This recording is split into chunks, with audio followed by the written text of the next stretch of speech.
What does it take to build something that refuses to die? Not a monument, not a dynasty, not a city of marble and gold. An empire. One that rises from a muddy riverbank in central Italy and endures for 1,000 years. One that survives plagues, invasions, assassinations, economic collapse, civil wars, and the slow erosion of time itself. When we talk about Rome, we are not just talking about legions and gladiators. We are talking about a machine, a system, an architecture of power so meticulously engineered that it outlived generations who never even remembered its birth. The story of how Rome engineered an empire that lasted a millennium does not begin with emperors. It begins with fear. Surrounded by rival tribes and vulnerable to invasion, early Rome had to solve a simple but brutal problem. How do you survive in a hostile world without being swallowed by it? The answer was never just military strength. Many societies had strong armies. Few lasted. Rome's genius was structural. It engineered loyalty, infrastructure, law, and identity into a self-reinforcing organism. At the heart of this transformation was the Roman Republic, a political system that emerged after the legendary overthrow of monarchy around the 6th century BCE. The Republic was not democratic in the modern sense, but it distributed authority across consuls, a senate, and assemblies in a way that prevented absolute power from concentrating too easily. This created resilience. If one leader failed, the system absorbed the shock. If one faction collapsed, another could rise. It was messy, often violent, but it prevented the fragility that destroyed many ancient kingdoms. But political design alone does not build empires. Rome understood something deeper about conquest. Most ancient powers crushed defeated peoples and demanded submission. Rome did something far more unsettling. It absorbed them. Conquered communities across Italy were not simply enslaved or annihilated. Many were gradually granted varying degrees of citizenship. This was revolutionary. Citizenship in Rome was not just a legal status. It was a psychological weapon. It offered participation in something larger than tribe or village. It offered belonging. This strategy expanded manpower dramatically. Former enemies became soldiers in Roman legions. They fought not just under Roman command, but for Roman identity. Over time, this web of alliances bound the Italian peninsula into a single military and economic unit. When foreign threats arrived, they did not face a single city-state. They faced a coalition engineered for expansion. Then came the roads. Roman roads were not symbolic achievements. They were arteries. Stretching eventually for hundreds of thousands of kilometers, these stone-paved networks allowed armies to move with terrifying speed. Communication accelerated. Trade intensified. Administrative orders reached distant provinces in days rather than months. The empire's skeleton was built in stone, but its nervous system was built in roads. And yet, beneath this brilliance lay tension. Expansion created wealth, but also inequality. Generals gained fame and loyalty from soldiers who increasingly looked to them rather than to the Republic. The very system that engineered resilience began to strain under its own success. Civil wars erupted. Ambitious leaders tested the boundaries of Republican structure. One of them, Julius Caesar, would cross a river that symbolized no return. But even as the Republic cracked, the Roman system did not shatter. It adapted. It mutated. The engineering shifted form, but preserved function. That flexibility, that capacity to reinvent without collapsing, would become Rome's most terrifying advantage. Before emperors wore purple and before Christianity reshaped the empire's soul, Rome had already designed something unprecedented. A framework capable of expansion without immediate implosion. A society that converted enemies into assets. A political organism that, even when bleeding, refused to die. The question now is not whether Rome conquered the Mediterranean. It did. The question is how it transformed crisis into continuity. How did it turn civil war into imperial stability? How did a fractured republic become an empire that would endure for centuries beyond imagination? When Julius Caesar crossed the Rubicon in 49 BCE, he did more than ignite a civil war. He exposed a fatal flaw in the Roman Republic. Its system had been designed to prevent kings, yet its expansion had produced men who wielded power greater than kings. Armies were no longer loyal to the Senate, they were loyal to their generals. Wealth from conquered territories flowed into private hands. The Republic had engineered strength, but it had not engineered limits for success. Caesar's assassination did not save the Republic. It accelerated its demise. What followed was not restoration. but transformation. After years of bloodshed, another figure emerged from chaos, a man who understood something critical about Roman psychology. His name was Augustus. Augustus did not declare himself king. That would have triggered the same paranoia that killed Caesar. Instead, he performed a masterstroke of political engineering. He preserved the outward forms of the republic while quietly consolidating supreme authority. The Senate still met. Magistrates still held titles. Elections still occurred. But ultimate power rested with him. He called himself Princeps, first citizen. It was an illusion, but a powerful one. Romans could believe their republic survived, even as an empire was born. This was Rome's second great innovation. It did not destroy its past, it repurposed it. Augustus reorganized the military into a standing professional force loyal not to individual generals, but to the state. Soldiers were paid directly from imperial funds. Retirement benefits ensured continued loyalty. Provincial governance was streamlined. Tax systems were standardized. Infrastructure projects expanded. Stability replaced civil war.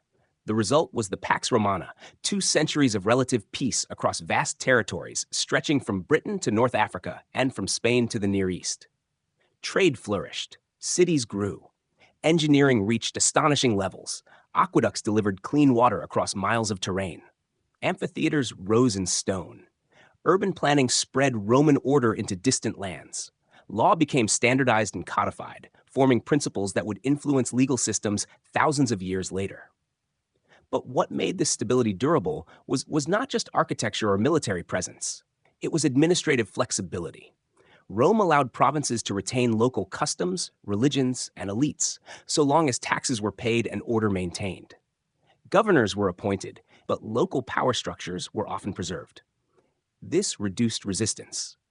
Rebellion did occur, but the empire rarely demanded cultural erasure. It demanded allegiance. Citizenship expanded again, this time far beyond Italy. Over generations, people from Gaul, Hispania, and even parts of the eastern provinces became Roman citizens. In 212 CE, Emperor Caracalla granted citizenship to nearly all free inhabitants of the empire. The meaning of Rome shifted from geography to identity. One could be born thousands of miles from the city and still be Roman. This abstraction of belonging created cohesion across enormous diversity. Yet beneath the marble facades, pressures simmered. The empire's size made it difficult to manage.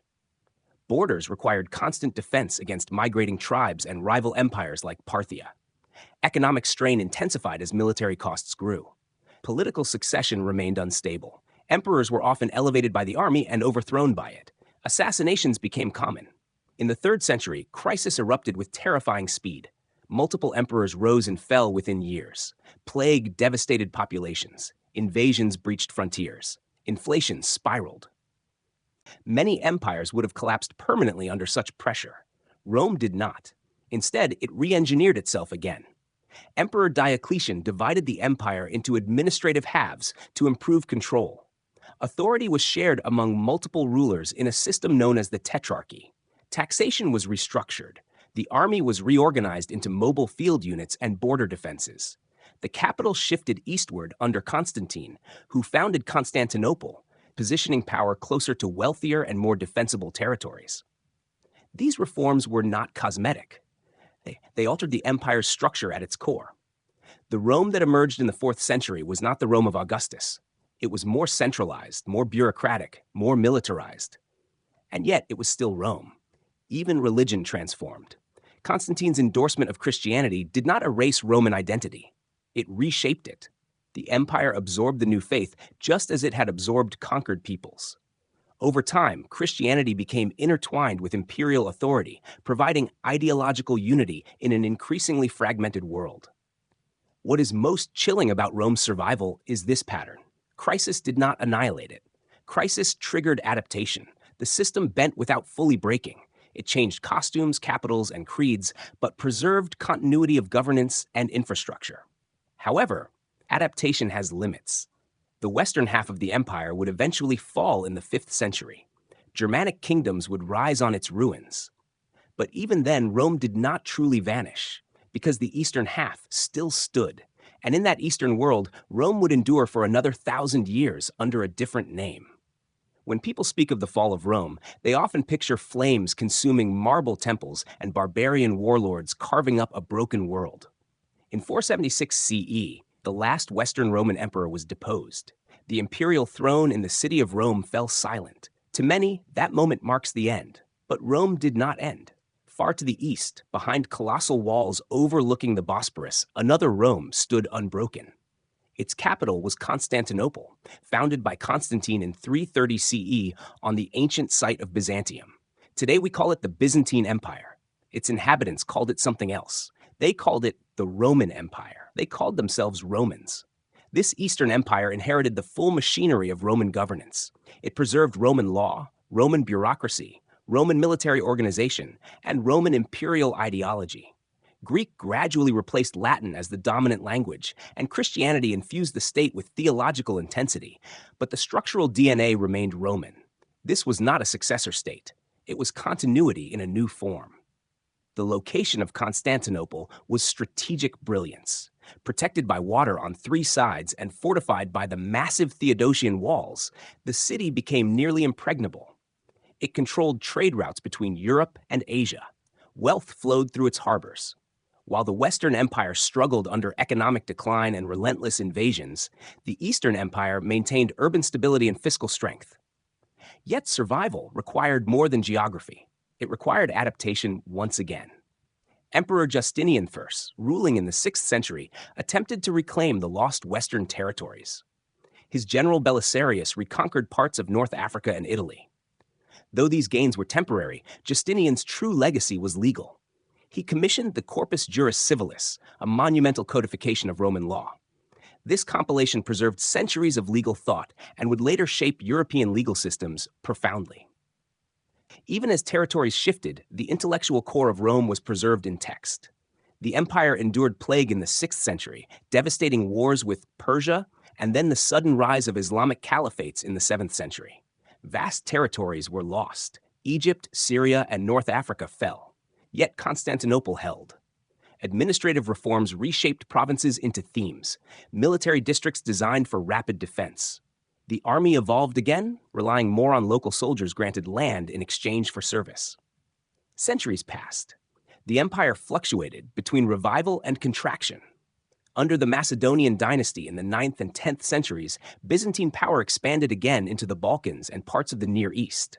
Cultural flourishing accompanied military success. Art, theology, and architecture thrived. The Hagia Sophia stood as a breathtaking symbol of divine and imperial authority fused into one. And still, pressure mounted. The Seljuk Turks advanced into Anatolia. The catastrophic defeat at Manzikert in 1071 opened the heartland of Asia Minor to gradual loss.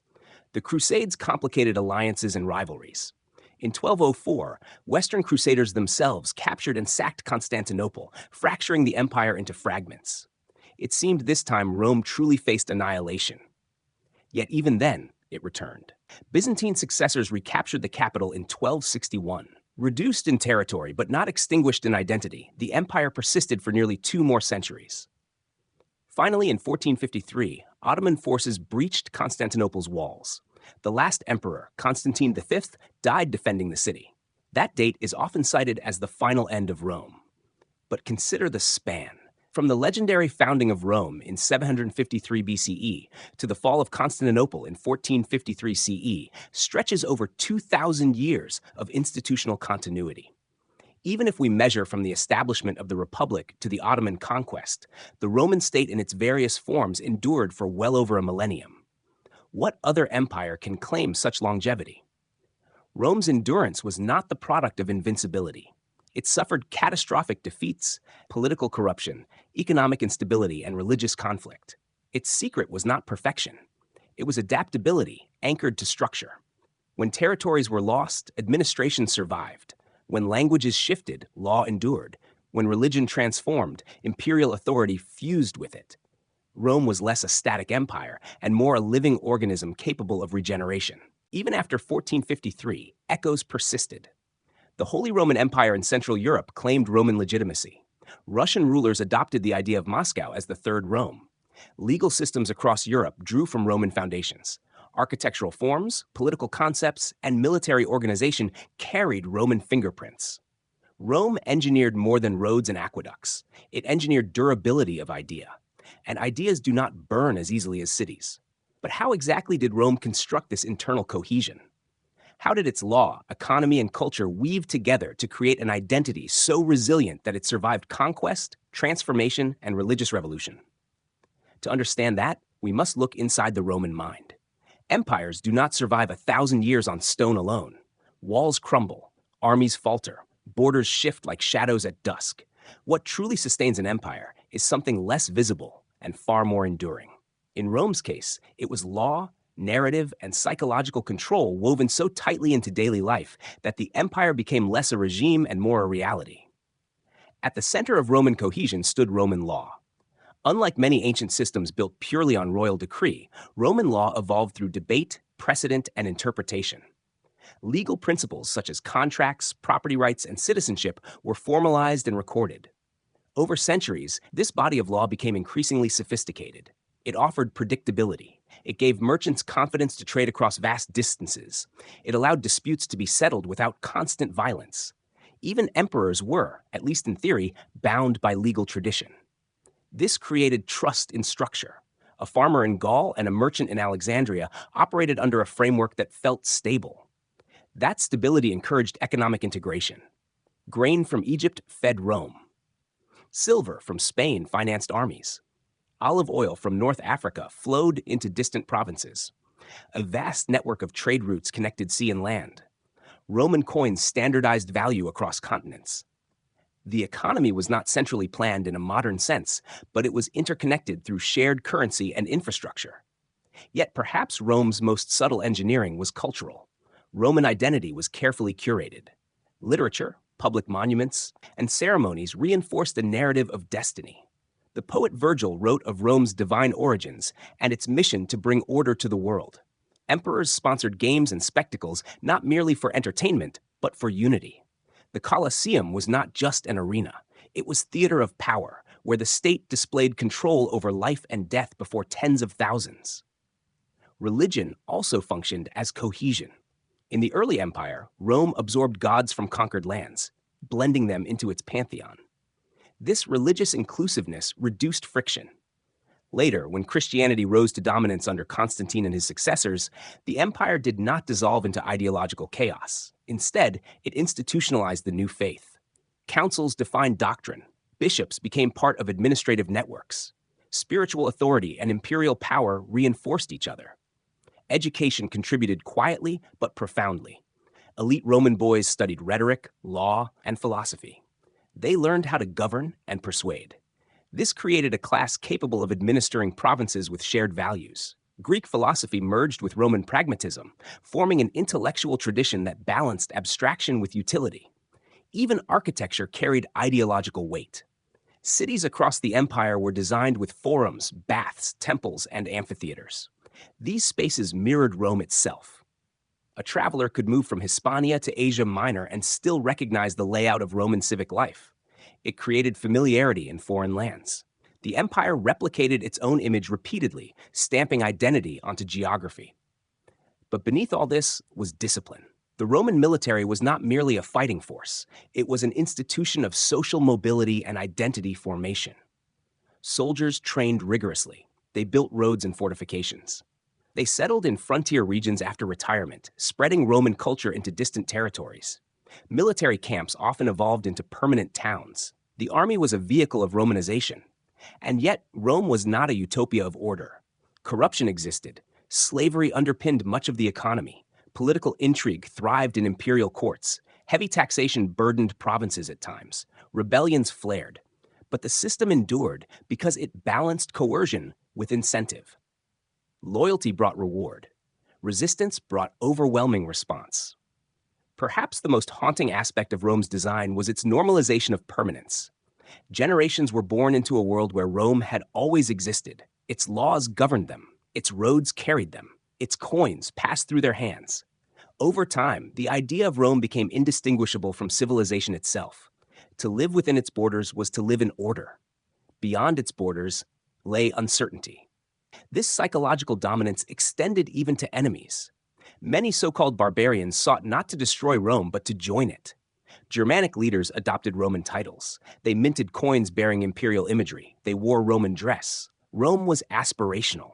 And so, when external invasions intensified and internal strain deepened, what truly fell in the West was not identity, but administration. Roman culture, law, and memory remained embedded in successor kingdoms. This is what Rome engineered at its deepest level. Not simply territory, but mental occupation. Not just power, but legitimacy. It built a world where its existence felt natural, inevitable, eternal, yet nothing human is eternal. So what finally weakened this colossal structure? What cracks widened beyond repair? And what does Rome's thousand-year endurance teach us about modern power? By the time the Western Roman Empire collapsed in the 5th century, the fall did not feel like a sudden explosion. It felt like exhaustion.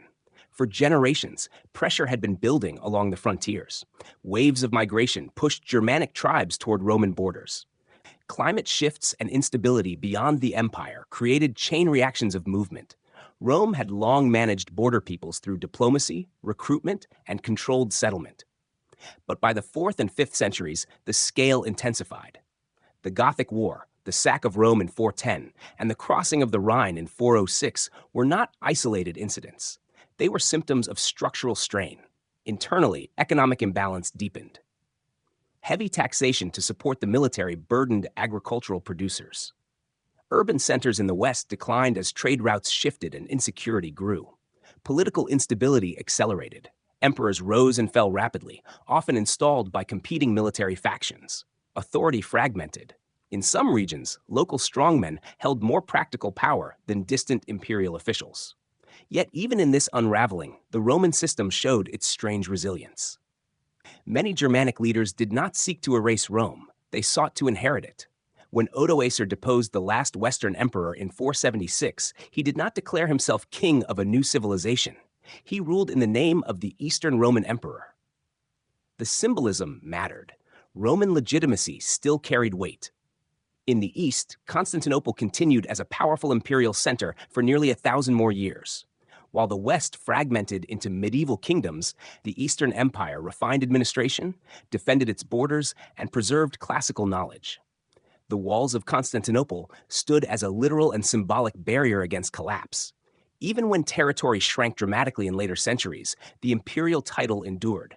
So why did Rome ultimately fall in the West but survive in the East? Geography played a role. The eastern provinces were wealthier, more urbanized, and more defensible. Political reforms centralized authority more effectively there. But deeper than geography was flexibility. Where reform succeeded, survival followed. Where reform lagged, decay accelerated. And yet calling it fall oversimplifies what truly happened. Rome did not disappear. It transformed. Roman law shaped medieval Europe. Latin evolved into the Romance languages. The Catholic Church adopted Roman administrative structures. The very idea of empire in Europe was measured against Roman precedent. Later rulers invoked Roman imagery to legitimize their own power. The shadow of Rome stretched far beyond its political lifespan. Perhaps the most powerful lesson in Rome's thousand-year endurance is this: durability is engineered long before crisis arrives. Rome built redundancy into governance. It diversified power centers. It absorbed outsiders rather than permanently excluding them. It invested in infrastructure that outlasted individual rulers. It codified law so that authority was not purely personal. It adapted religion into state structure rather than allowing ideological fragmentation to tear it apart. At the same time, Rome's story is a warning.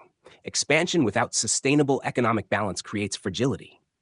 Political systems that rely too heavily on military loyalty risk instability. Inequality erodes cohesion. Administrative overreach weakens local trust. Even the strongest structures can erode when reform fails to keep pace with change. Standing in the ruins of the Roman Forum today, one might feel the weight of finality. Broken columns, scattered stone, silence where senators once debated. But those ruins are deceptive. Rome's engineering genius did not reside solely in marble. It lived in systems, ideas, and institutions that outlived the empire itself. When modern governments draft constitutions, when courts interpret civil law, when cities plan infrastructure, echoes of Rome whisper beneath the surface. The empire that lasted 1,000 years did not achieve immortality, but it achieved something close. It embedded itself so deeply into the fabric of civilization that even in death, it continues to shape the living world. Rome engineered more than conquest. It engineered continuity. And perhaps that is the true mystery. Not how Rome conquered so much territory, but how it designed power to survive time itself.